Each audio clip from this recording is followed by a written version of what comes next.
Cold. It was really cold. The rain became heavier that afternoon, accompanied by rolling thunder now and then. The skies had turned dark, though I couldn't see any of it under the black umbrella. Not that I was looking up. In fact, looking up was the exact opposite of what I wanted to do.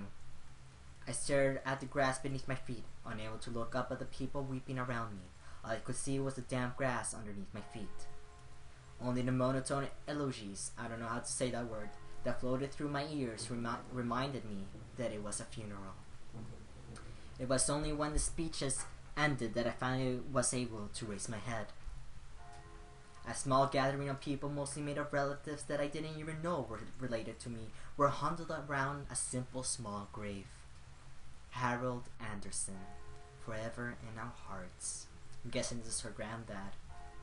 For a while, all I heard was the sound of raindrops on umbrellas. If it weren't raining, everything would probably be in heavy silence. I looked beside me, where my father was standing holding up a large black umbrella for a small family of 3. That umbrella had to be fucking giant. His face was emotionless, a strange sight next to my weeping mother. I wondered what was going through his mind. After all, etched into the smooth gray tombstone before us was his father's name.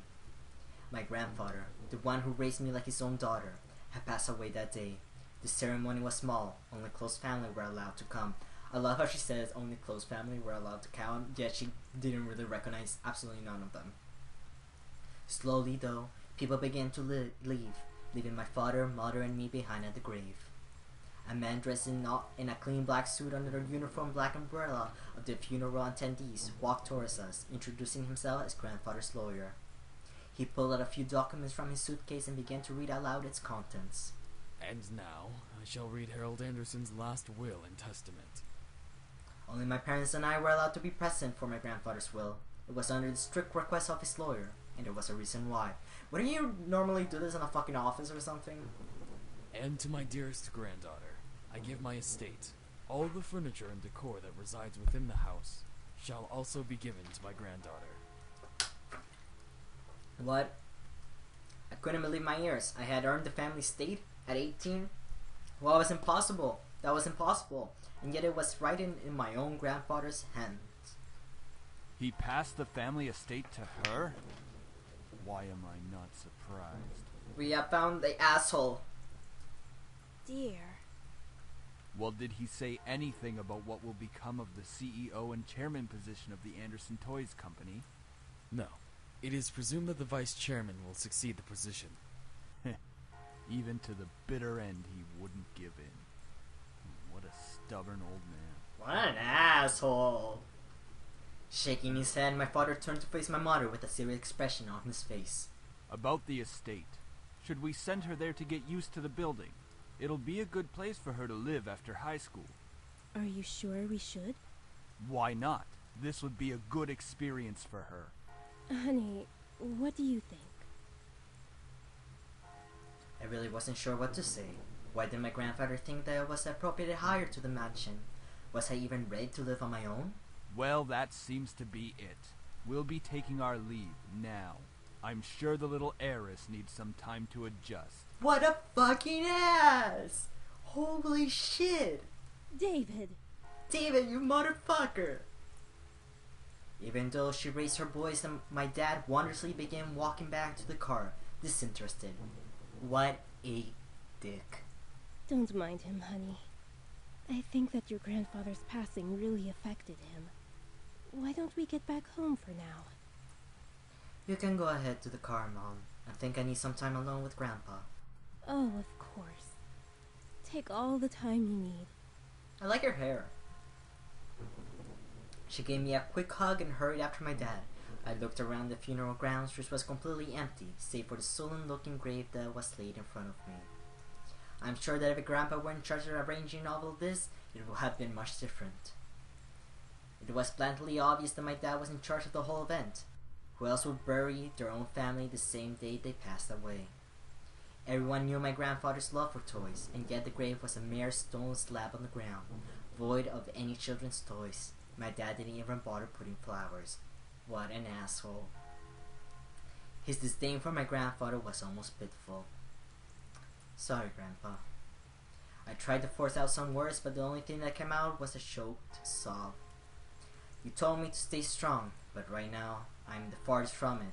Like that one time, a long time ago. That one time. Grandpa. Oh, it's so good to see you again, sweetie. I was swept into a giant bear hug and we both laughed as he swung me around like an airplane.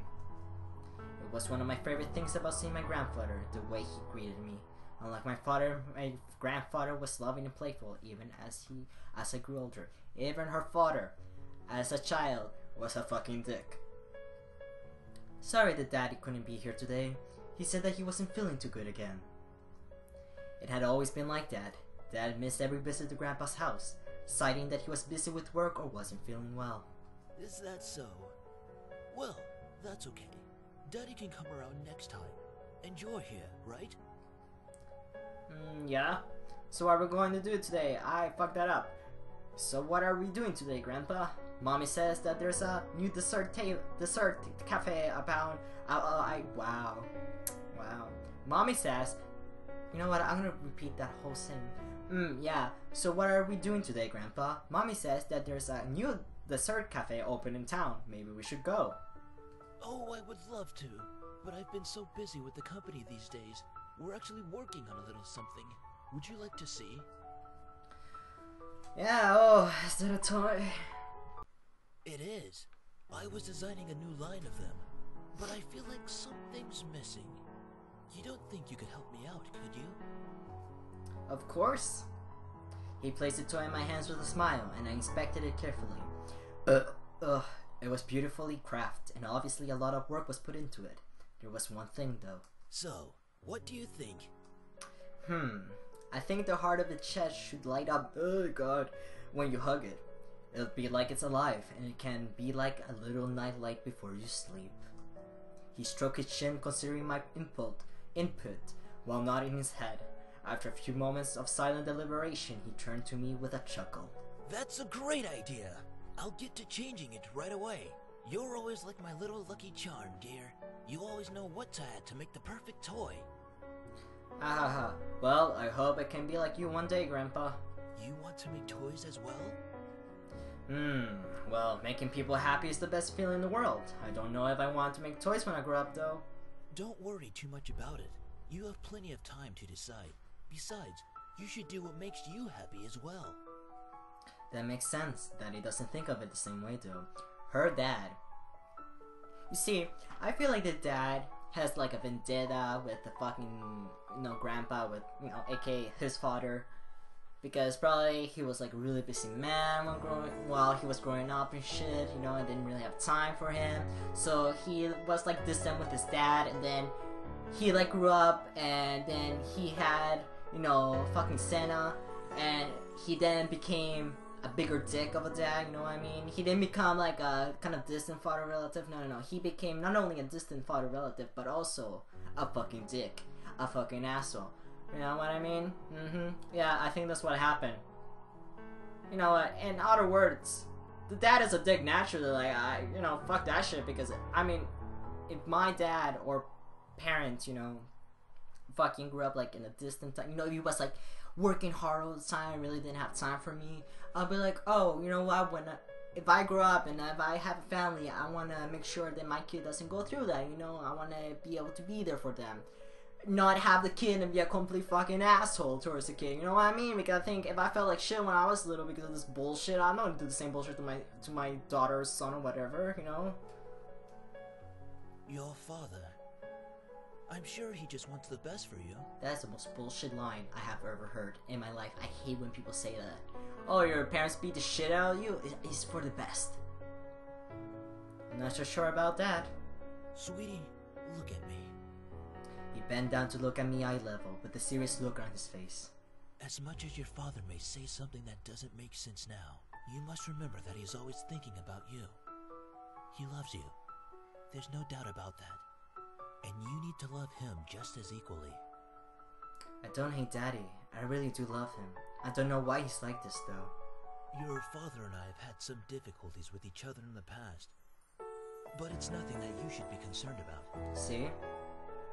I had heard tidbits of this from my mother and various other people. The only people who had stayed quiet were my father and grandfather. Both of them refrained from saying a word of the subject matter, but it was clear that whatever happened set up a wall between them. It's hard though, trying to pretend as if nothing were wrong. However, no matter what, you have to stay strong. You're a big girl already, and, well, there'll come a day when it seems like it's you against the world. But always remember that your family and friends will be here with you. Daddy, Mommy, your friends at school, me. We'll stand together to get through it. How can you be so sure about that? Because we'll be right here and here. He pointed his finger to my head first and then pointed at my chest. So stay strong, promise? For a moment he looked almost sad, pleading, but as quickly as it had come the expression disappeared from his face, and he was all smiles once again. Promise. Upon hearing that, Grandpa let out a great burst of laughter and stood up. Alright then, enough of that. How about I whip up some special homemade dessert? I know I can't accompany you at that new cafe, but we sure can talk and eat while I cook and do some paperwork. Homemade dessert? I'll race you to the kitchen. Hey, slow down there. I'm not what I used to be. You will... What the fuck did I just say? You willed me the very home I love to see you in. Why? Why do you think I would be ready to take it, especially after this? A surge of anger bubbled within me, but I quickly swallowed it in. There was no use in getting mad, especially when the person in question was no longer there. I'm sorry. It's hard to stay calm when you're left with so many questions, especially about what happened between you and Dad. What am I even doing? Talking to a grave. My vision blurred, and I suddenly realized that I was crying. My face heated up as a tear rolled down my cheeks. I'll bring you some flowers later. I miss you, Grandpa. Try my best to fulfill my promise I gave to you, even if the world might be turned against me. I left the grave, wiping my tears hastily so my parents wouldn't see.